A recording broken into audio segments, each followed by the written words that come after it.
कहानी है रामपुर गांव की, जहां के मर्द महिलाओं को हमेशा नीचा दिखाने की कोशिश में रहते। अरे अभी तक खाना नहीं आया, क्या मुझे एक और शादी करने की जरूरत है? नहीं जी नहीं, ऐसा मत करना, वरना मैं कहाँ जाऊंगी। खाना लेकर मैं अभी आई जी।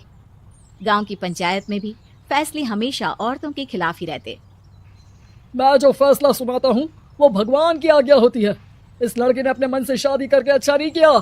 लड़के को घर भेज दो और इसकी शादी इसकी जाति की किसी लड़के से करवा दो, लेकिन ये लड़के, इसे तो गांव के बाहर निकाल दो। नहीं नहीं जमींदार साहब, ये क्या बोल रहे हैं? ऐसा नहीं हो सकता। मेरी बेटी मासूम है, इसे अच्छे बुरे की समझ नहीं है। अरे कहाँ जाएगी ये बेचारी? कहाँ जाएगी? इतनी चिंता है तो पूरे परिवार का गांव निकाला कर देते हैं।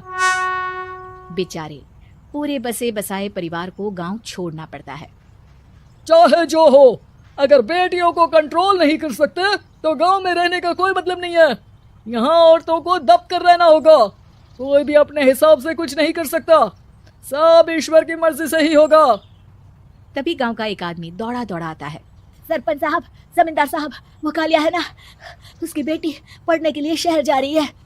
अच्छा, ये कब हो गया? और कालिया की हिम्मत कैसे हो गई ऐसा करने की? लेकर आओ उसे और उसकी बेटी को। बस फिर क्या था, हाजिर हो जाते हैं कालिया और उसकी बेटी सरपंच के सामने। अरे कालिया, ये क्या सुनने में आ रहा है? बेटी को इंजीनियर बना रहा है तू? और ये बता, गांव में तो स्कूल नहीं है, फिर कहां से इतनी क्लास पास कर गई तेरी बेटी? राधा, जो कि कालिया की बेटी है, उसे लगता है कि सरपंच उसकी तारीफ कर रहे हैं। सरपंच जी, मैंने ऑनलाइन पढ़ाई की है, डिस्टेंस लर्निंग से। सभी में मैंने अच्छे नंबर पाए हैं, जिसे देखते हुए शहर की इंजीनियरिंग कॉलेज में मुझे स्कॉलरशिप मिली है। वाह जी वाह, क्या होती है ये? पहले तो ये बताओ, फिर आगे की बात करते हैं। पूरा गांव राधा की बात सुन रहा था और राधा बोलती जा रही थी। तो ऐसे मैं फ्री में एक अच्छी शिक्षा लेकर गांव में जो कुछ परेशानियां हैं, जैसे बिजली, पानी और इंटरनेट जैसी समस्याओं के लिए काम करूंगी। मैं गांव को शहर से जोड़ने के लिए पुल का निर्माण करवाने का प्रस्ताव रखूंगी। मुझे पूरी उम्मीद है कि जल्द ही हमारा गांव भी तरक्की की राह पर चल पड़ेगा। राधा की बात सुनकर सारे गांव वाले ताली बजाने लगते हैं। सरपंच को समझ नहीं आता कि वो क्या करे। चुप रह नादान लड़की, गांव के खिलाफ जाने के लिए तुझे गांव से बेदखल कर दिया जाएगा, वो भी पूरे परिवार के साथ। और हाँ, अगर ठीक से गांव में रहना चाहती है तो ये पढ़ाई लिखाई छोड़ दे। हम तेरे लिए गांव का कोई होनहार लड़का देखेंगे। तभी गांव का एक आदमी बोल पड़ता है। अरे नहीं नहीं सरपंच जी, राधा बिटिया जो बता रही है, अगर वैसा हो जाए तो हम लोगों को पैसा कमाने के लिए बाहर नहीं जाना पड़ेगा। हाँ जी, और ना ही कोसों दूर पानी के लिए भटकना पड़ेगा। हमारे बच्चे भी अच्छी पढ़ाई कर सकेंगे और आगे बढ़ेंगे, ना कि हमारी तरह खेती करते बैठेंगे। क्यों गांव वालों, राधा बिटिया का साथ देना चाहिए ना। सरपंच देखता है कि गांव राधा के साथ है तो वो चुप हो जाता है। वो घर आकर अपने सलाहकार से बात करता है, जो बहुत ही चालाक किस्म का इंसान होता है।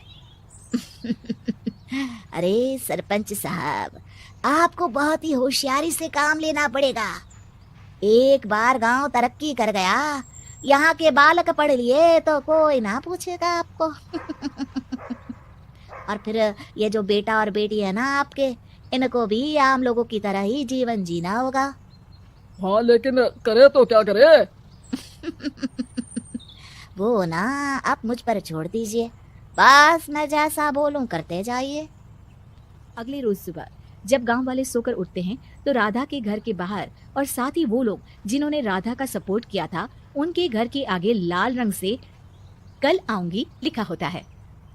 कल आऊंगी, यह क्या होता है? अरे यह तो खून से लिखा है, लगता है कोई भूत प्रेत या चुड़ैल का साया है। चलो सरपंच जी के पास चलते हैं। सभी सरपंच के पास जाकर उसे सारी बात बताते हैं। अरे ये तो बड़ी मुश्किल की बात है। चलो, मैं एक बाबा को जानता हूँ, उन्हें बुला लेता हूँ। सरपंच बाबा को लेकर गांव के घर के बाहर जाता है। ओहो, तो ये वो चुड़ैल है जो उन लोगों को निशाना बनाते हैं जो गांव को बदलने का सपना देखते हैं। वो गांव को ऐसे ही संपन्न देखना चाहती है, वो नहीं चाहती कि कोई बाहरी यहाँ का कायाकल्प करे। क्या तुम लोगों में से किसी ने गांव को बदलने की सोच रखी है? तभी राधा की माँ रोते रोते आती है। मेरी राधा घर से गायब हो गई है, अरे कोई तो बचाओ, मेरी बच्ची कहाँ गई? ले गई वो, चुड़ैल तेरी बच्ची को ले गई। अब वो उसे श्रापित करके छोड़ेगी, उस पर चुड़ैल का साया हो जाएगा। तभी बुरी सी हालत में राधा भी वहां आ जाती है।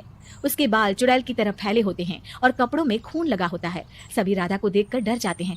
माँ, पता नहीं मुझे कौन उठा कर ले गया था। अरे दूर दूर हो जा चुड़ैल, अब हम लोग इस गांव में नहीं रुकेंगे। अरे कैसे बातें कर रहे हैं आप? कल तो आप मेरे भरोसे गांव का हुलिया बदलने, अपने बच्चों को पढ़ाने और तरक्की उन्नति की बात कर रहे थे, तो आज क्या हो गया आपको? ये फिर तुम लोगों को बहकाएगी। ये चुड़ैल गांव में आ चुकी है, ऐसे ही ये तुम्हारे घर के बच्चों को भी ले जाएगी। गांव वाले राधा को गांव से बाहर निकाल देते हैं। उसके माँ बाप रोते रहते हैं, लेकिन गांव वाले नहीं मानते। मैं भी अपनी बहन के साथ गांव के बाहर रहूंगा, लेकिन वो पढ़ाई नहीं छोड़ेगी। वहीं सरपंच के घर पर सलाहकार कहता है, देखा, सांप भी मर गया और लाठी भी नहीं टूटी। लेकिन अगले ही दिन सरपंच के घर के बाहर भी वही शब्द लिखे होते हैं। और फिर सरपंच की बीवी कहती है, हमारी बेटी को किसी ने अगवा कर लिया है। तभी राधा का भाई वहां आ जाता है। अरे गांव वालों, मैंने सरपंच जी की बेटी को देखा था, वो चुड़ैल उसे उठाकर ले जा रही थी। अरे क्या मजाक कर रहे हो? नहीं नहीं सरपंच जी, आप नहीं जानते, वो चुड़ैल अब आपकी बेटी में आ जाएगी, जैसे राधा के अंदर आ गई थी। तभी सरपंच की बेटी वैसी ही हालत में वहां आती है जैसे राधा आई थी। पापा, पता नहीं कैसे मैं गायब हो गई थी। चुड़ैल, इसके अंदर भी चुड़ैल का साया है, मारो इसे। अरे नहीं नहीं, इसे भी राधा के पास गांव के बाहर ही भेज दो। अरे चुप रहो, मेरी बेटी कहीं नहीं जाएगी, और चुड़ैल वुड़ैल कुछ नहीं होता है। अरे कैसे बात कर रहे हो सरपंच जी? आप तो बोल रहे थे कि आपका फैसला भगवान का ज्ञान होता है, तो अपने पर बात आई तो अब आप ऐसे बोल रहे हैं। अरे ना ना ना, आपको अपनी बेटी को त्यागना ही होगा। अरे बुलाओ बाबा को। राधा का भाई बाबा को ले आता है, जिसे अब गांव वालों के डर के कारण सच बोलना पड़ता है। मैं कोई बाबा नहीं हूँ, मैं तो मोची था। ये सलाहकार महोदय ने मुझे कहा था एक्टिंग करने को। अब वो मुझे पैसे देने वाले हैं। अब मुझे माफ कर दो। गलती हो गई, मुझे माफ कर दो। तभी वहां राधा आ जाती है।